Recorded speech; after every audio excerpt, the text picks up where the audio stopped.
Hello, everybody. Welcome to the Ask Me Anything for April 8th, 2021 for the CrossFit Linchpin Private Track Facebook group. Got my coffee, got my questions, got my answers, and we are ready to go.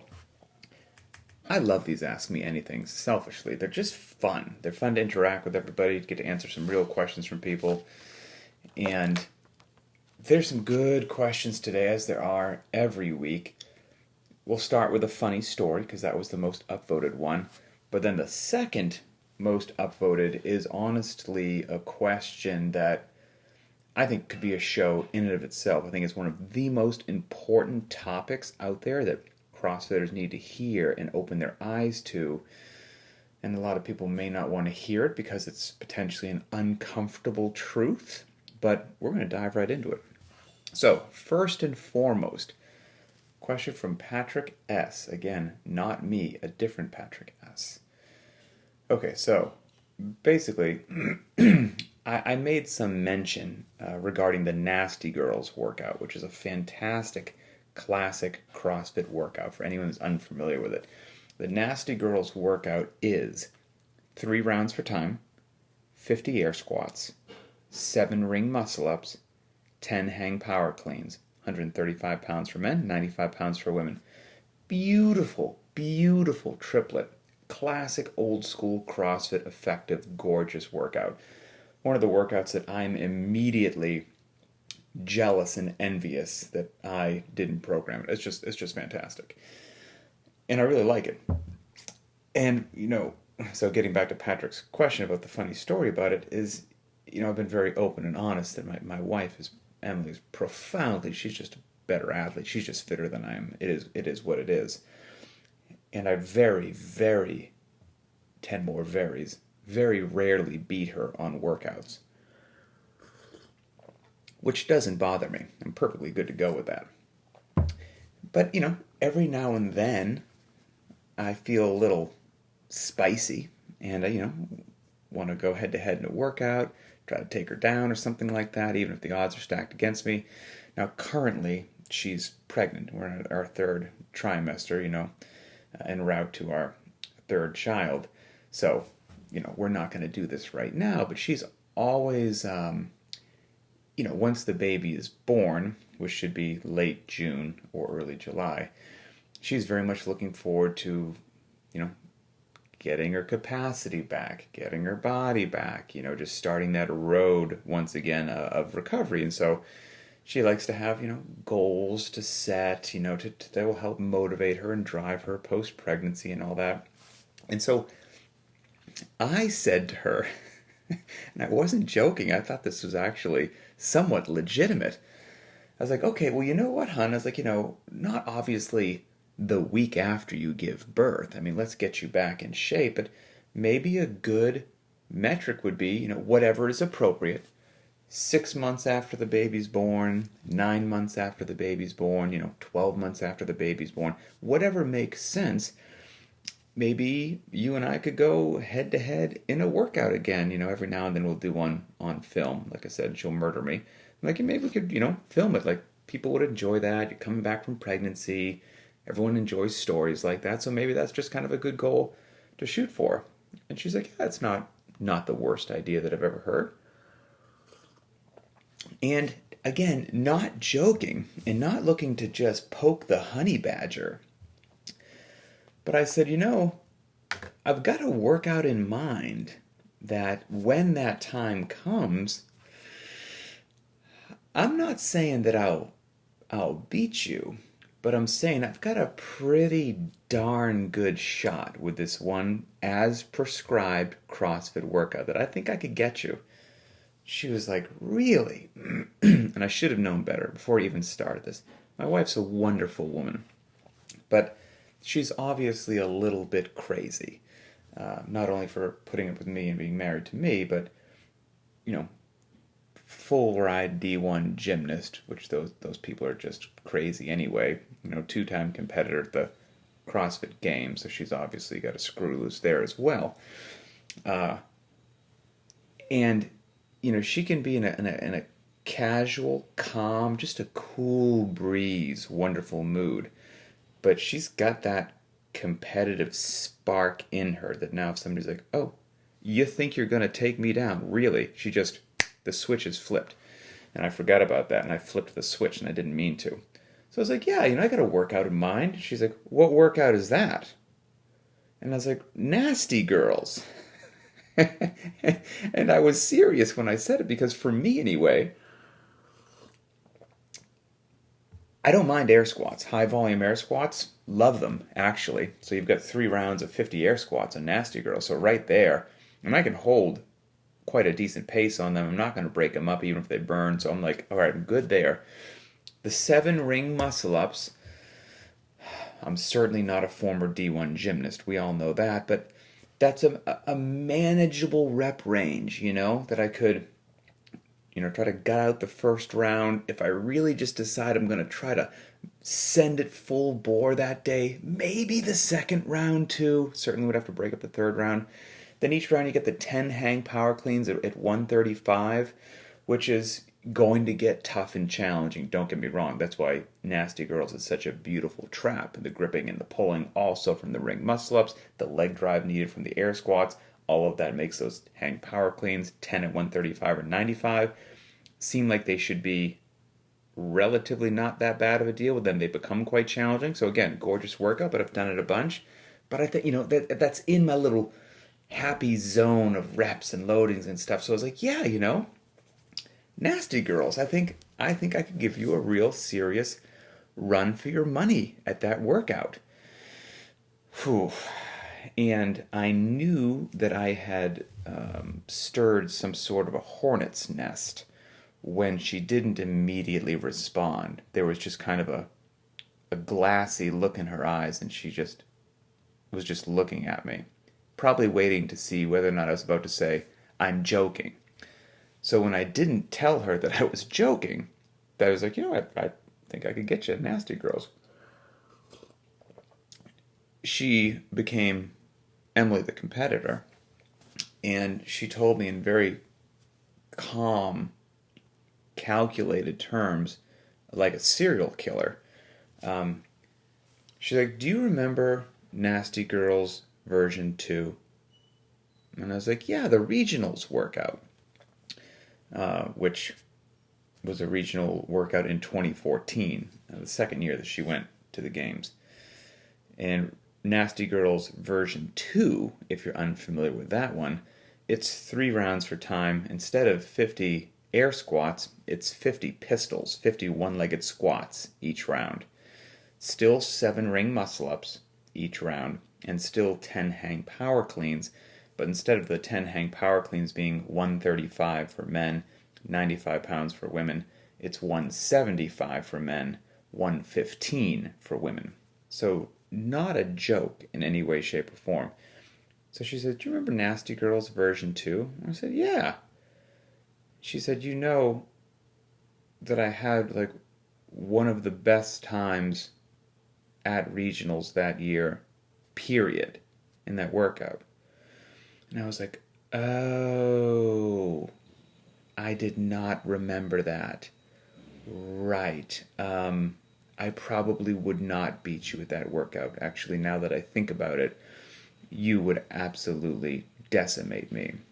And she just shook her head. Again, she's a very kind, wonderful woman. That's why I married her. But she's got that little monster that lives in her, the competitor monster, that if somebody is, saying, you know what? I think I can beat you in this workout. She flips that switch again. And I think almost regardless of the workout, even if it was one that fell in my wheelhouse, since she has that crazy little switch in her, she would kill herself trying to beat me, even though there's like literally nothing at stake in the workout. It's just bragging rights. But that's how some of those folks roll. So yeah, but you know what? For craps and giggles, why not? So maybe we will stick with, that will be the workout that we set some sort of time frame at, that's 6, 9, or 12 months after the baby is born. Maybe myself and Emily will go head to head on Nasty Girls, and that will be fun for the whole community. And I looked up her time this morning out of curiosity, which she got back there in 2014 on Nasty Girls version 2. And she got 8 minutes and 39 seconds. Now, of course, that was a period of time and years ago when she was training like a competitor, but I don't think I could do regular Nasty Girls in 8 minutes and 39 seconds. So I'm probably going to get my face smashed in, but that's okay. It's all good. Okay, so that was a humorous story. Now, the next question, phenomenal question that if I could broadcast this to the entire world and make everyone listen to it, I would. Here it is. It's from Joe P. How much of a workout's effectiveness do we lose when we make dumb decisions and not recover properly? If I say, for example, eat a bag of jelly beans, stare at my screen before bed, go to bed too late, and wake up too early. Haha, not saying I did all of those things last night, but to what level are we robbing ourselves of our hard-earned gains? Yes, Joe, this question, yes, I would upvote it 1,000 times if I could. Okay. Dumb decisions, recovery, workouts, gains. This question is the one. It's the golden goose. Let's just dive right in. It's monumental. It's critical. It's huge. Everything that you do outside of the gym. Everything you do during the day that is not quote-unquote working out. Let's just say for simple mathematics that you are inside the walls of your gym, your garage, your affiliate, your fire station, your military base, wherever it is that you work out, your backyard, and you spend an hour a day there, okay? And you work hard. You're outside of that facility 23 hours a day. And in simple mathematical terms, 23 hours of poor decisions will be a tsunami over 1 hour in the gym. No, not even comparable in any way, shape, or form. The 1 hour that you work out, doesn't matter how hard you work out, you have no chance, zero chance of undoing 23 hours of poor decisions. Nil. Nothing. Now, if you happen to be blessed by the gods with incredible chiseled genetics, which just some people are. We all know those people that they eat like a dumpster and somehow they still have abs and muscle mass. We hate those people. But if you're one of those, then you might be tricking yourself into thinking that it's okay. Because, look at me. I look pretty darn good, and I'm not sleeping that well, don't eat that well. Most people are not that individual. Most people are not. Most people are relatively normal.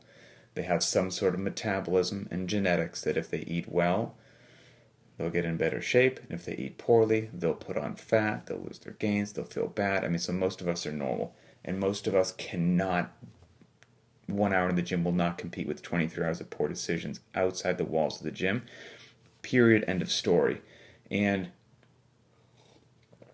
I love the fact that at least in your question, and I'm taking it as a general question, I'm not picking apart your life, Joe, so please understand that. It's a general topic that now I'm just running with.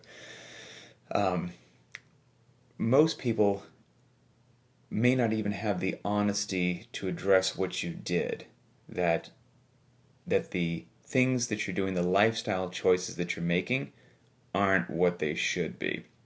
Most people don't want to admit that they eat like garbage or could significantly eat better, or they're choosing Netflix and screen time over something else which would have been a far better choice, or they're staying up too late maybe when they didn't have to, just to do something unnecessary. Whatever it happens, they don't pay attention to their recovery. Whatever it is, those could be seen by people as lack of discipline. Because they're choices, right? You're making choices to eat those things, choices to watch Netflix, choices to do whatever it happens to be. Well, it takes discipline to undo them. You're already going to the gym for an hour. So that's a good example of your discipline. So people like to focus on the good example of their discipline. Hey, I'm going to the gym, working out every day. Let's not talk about the other 23 hours where my discipline's kind of in the toilet. let's focus on the fact that I do work out every day. And if you're working out every day, well, that's something that for whatever reason, you're currently not struggling with doing that. So now, if your things aren't going how you want them to, it can be easier for people just to work out a bit more to try to solve the quote-unquote problem. But that's not solving the problem, right? Now you're just doing something you already had the discipline to do, but you don't need more of that. It's the other 23 hours that need to be addressed. So I think it's easy for people to blame if they aren't seeing the gains, the results, the whatever it is that it happens to be. It's easy for them to blame it on not enough working out. Maybe I should work out a little bit more, right? That's going to solve what's going on. That's why I'm falling short, but it's not. If they're not making progress, they're not advancing their goals, they might think they need to work out more, or they're not working out enough. Absolutely ridiculous. Preposterous, ridiculous, erroneous, completely false. So they don't fix the problem, right? They don't correct their diet. They don't cut the screen time out. They don't focus on the recovery. They don't get more sleep. Whatever it is, fill in the blank. They do something else. They get in another workout, another sesh. That's not doing it. Maybe they train on a rest day. That's not doing it. That's what you don't need to do that either.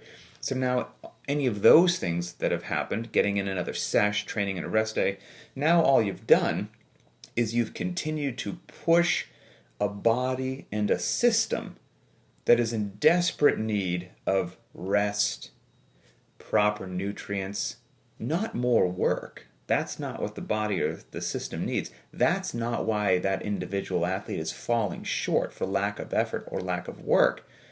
They need proper nutrients, proper rest, a proper lifestyle, that they're not undoing everything that they did in the gym.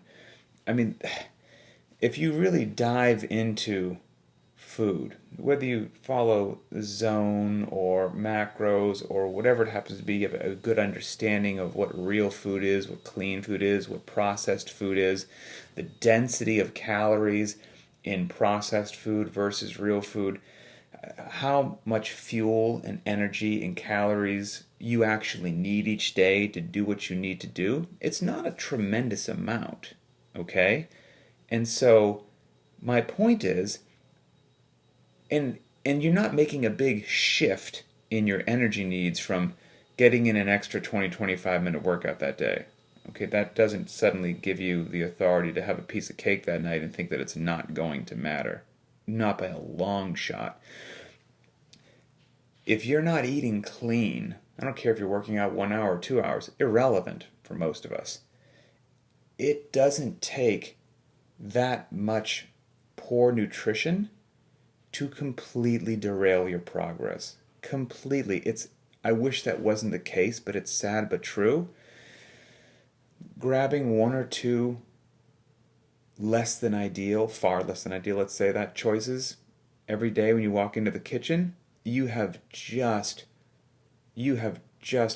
not erased what you did in the gym, but it was absolutely no surprise to me in any way, shape, or form why that person would be falling short of their goals or body composition, or they feel sluggish, or they're not recovering, or they don't sleep well. Once again, it's the I did a podcast about this a little while ago. Let's see if I can find what number it is here without messing anything up. I think it was Linchpin Conversations number 155, where I kind of talked about this thing I called the drone of scrutiny, where if a little drone just hovered above everyone's head 24 hours a day, 7 days a week, and videotaped every single thing they did, every action they made, every choice, everything. And then you looked at that footage, a panel of unbiased individuals looked at this footage, and somebody's like, go ahead and review my footage. I'm not happy with my fitness. It's really not where I want it to be. Not making the gains that I'm looking for. Pretty sure that I need to get in an extra sesh each week to get those gains back up there. For 99% of the population, if we reviewed the footage, the drone of scrutiny followed you for a couple months, that wouldn't be the answer as to what was holding people back. Not at all. It would be all those lifestyle choices they make on all those minutes and hours that they are not working out. That is where, that is the lion's share of what's holding people back. But that's the tough stuff. It's really, really, really easy to do another set of deadlifts. Really easy. It's really hard to tighten up your nutrition and to eat well day after day after day. But if you can, I'm not saying you have to be perfect. Okay, those words didn't come out of my mouth. But if you are looking to focus your time and effort into an area that will give you the most payoff, it's going to be those lifestyle choices on the time that you are not in the gym.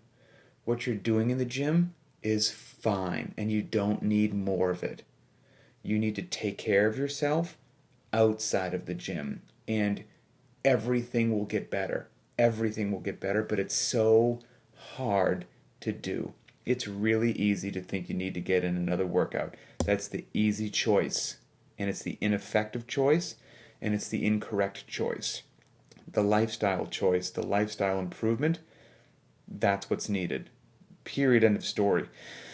And there's another, I can't speak for the globe, but I can speak from my own country that makes tragic decisions all the time.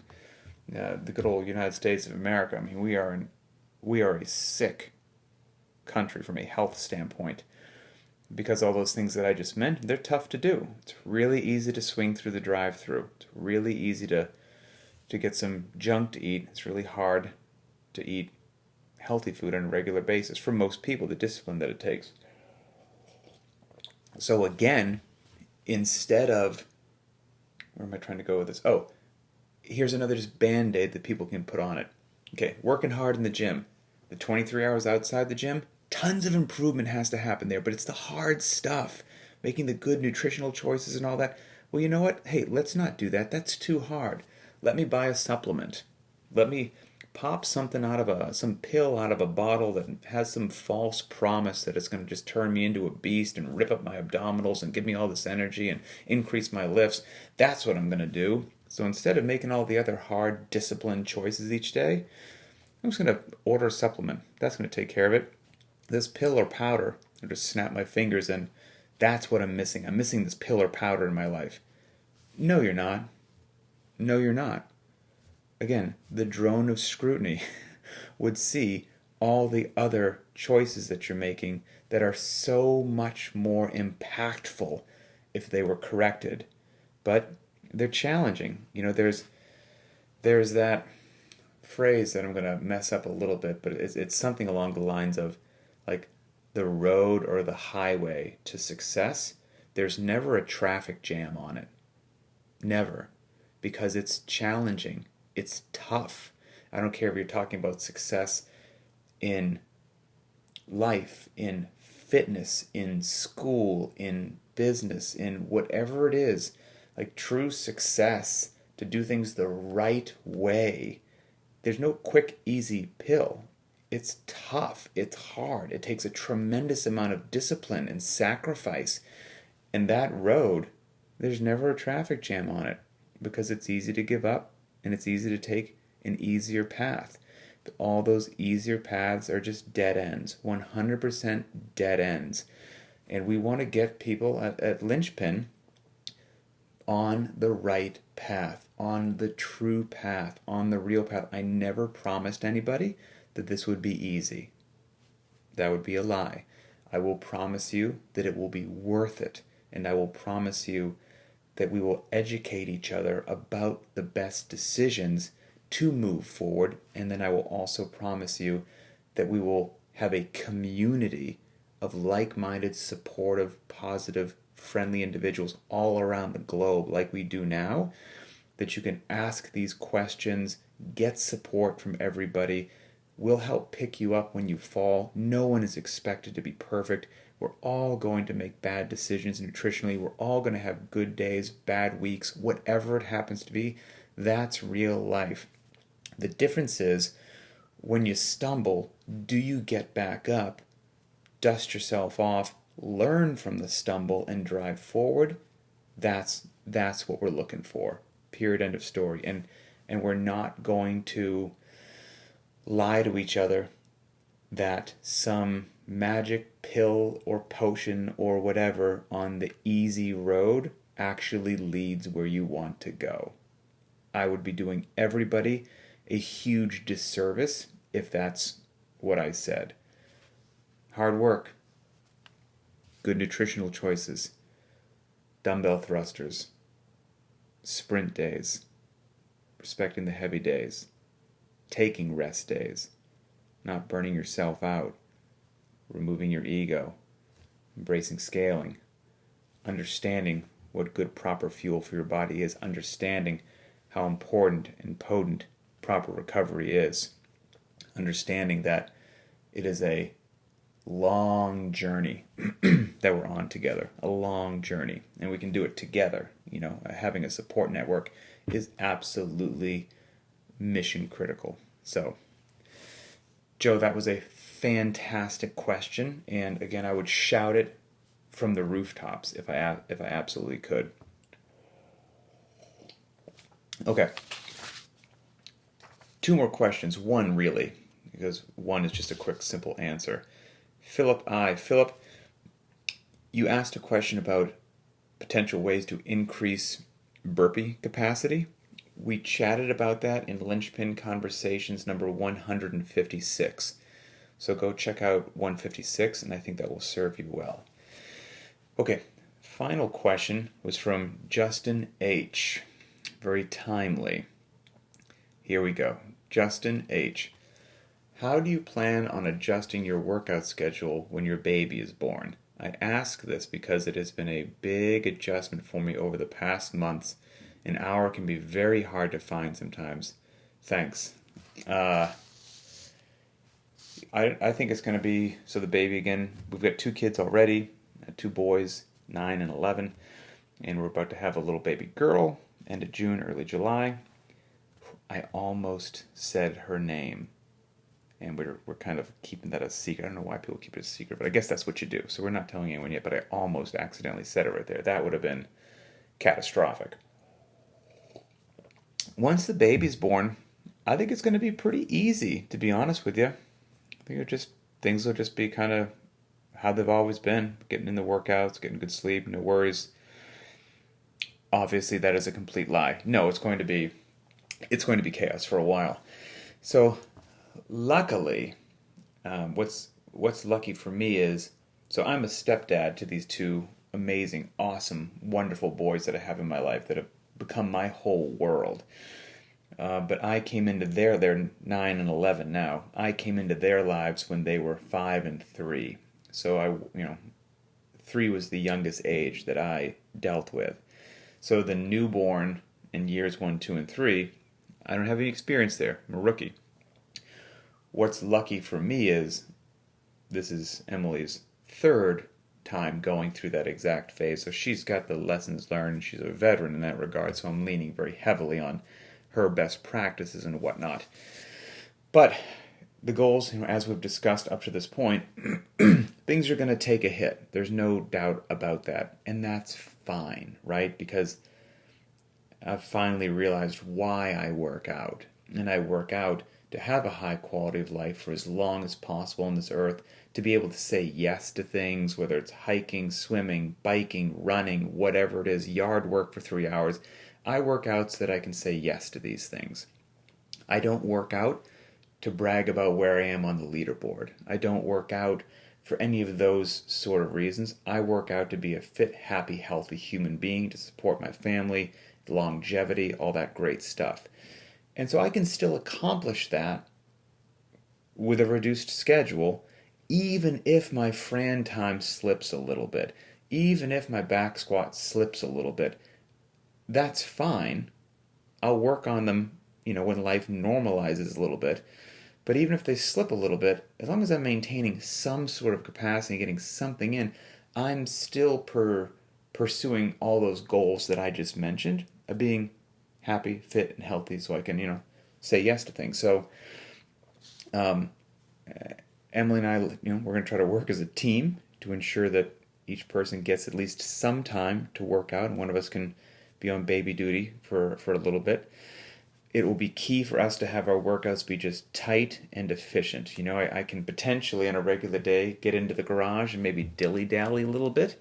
Maybe what should be a 12-minute warm-up takes me 18 to 20 minutes because I was dilly-dallying a little bit or started playing with the dogs or something. So that I'm going to have to be mission focused. Get in there, work out, and get it done. As needed, here's a critical part. I am not going to worry about intensity or loading for a while. I'm just going to move at whatever pace and put whatever loading in the barbell feels appropriate that day based upon the sleep that I have or have not gotten and just how I feel. Again, so I'll modulate intensity and loading will be irrelevant. The fact that I'm moving, the fact that I'm doing functional movements, the fact that I'm doing anything, that's a win. A huge win. Not a little win, a huge win. Not for time is going to be my friend. So, we do not for time workouts at least once a week anyway, which I think are, again, mission critical for sustainability, avoiding burnout, all that good stuff. I'm not going to worry about the clock at all. If we're in crazy baby time and I'm just getting into the gym for whatever I can and, maybe the workout of the day is Helen, I've done Helen a bunch. I know what my Helen time is. And I might feel a certain way if I don't come near that other Helen time. I'm not going to run the clock. I'm not even going to give myself the opportunity to go down some weird road mentally. The heck with it. Don't run the clock. I'll just push myself again to whatever I feel is appropriate that day based upon how my body feels. And I'm not going to worry about comparing myself to a period in my life that was less stressful. So, comparison is the thief of joy, and I'm going to very much remember that. Let's say on heavy days can be long days in the gym. A 7x1 back squat is so beneficial and mission critical to your fitness, but it takes a while, 15 minutes maybe to do a general warm-up. Then you need to start warming up the back squat weights as you approach what will be your working sets, those 7 sets of 1. So maybe the 15 minutes general warm-up, then maybe another 15 minutes, just depends on the day, to build up your back squat warm-up sets, and then you start the 7x1. And if you're lifting really heavy, you're going to take 2 to 4 minutes rest between each one of those 7x1 back squats. Then we get a cool down stretch and go home. So it's an easy hour to do a 7x1 back squat. So let's say the time is precious and I don't have that kind of time because crazy baby life happened. I'm 100% going to embrace the limited equipment option, the dumbbell work. Dumbbells, as we know, there's countless stories that I post all the time and we see all the time in the private track. The limited equipment option there on Linchpin, battle tested and proven effective, unquestionably effective at not only maintaining your fitness and your strength, but even improving and increasing your barbell strength. Those dumbbell workouts are phenomenal and magical. And let's say it's a heavy deadlift day. My 1 rep max is probably somewhere in the neighborhood of 450. It would take me quite a while to build up to, getting above 400 pounds to do it right and have my body feel good. But on a limited equipment option day for a heavy day, if I choose the dumbbells, I don't have to warm up to north of 400. I have to warm up to a pair of 50-pound dumbbells. I can warm up in a much shorter period of time and prepare myself to lift 100 pounds total than to lift over 400 pounds. So the dumbbells, not only are they incredibly effective and drive results, but I would be able to get to the workout sooner. So on those heavy days, I think the limited equipment option and the dumbbells are going to be my absolute best friend. I'm also, if things go totally sideways and I just have to throw the plan out the window and, things change and all of a sudden I don't have any of the time that I thought, can't even sneak out into the garage, I've got to maybe stay in the room where the baby is or whatnot. as simple as this is, don't underestimate the power of just dropping down to the floor and doing 50 burpees as quick as you can.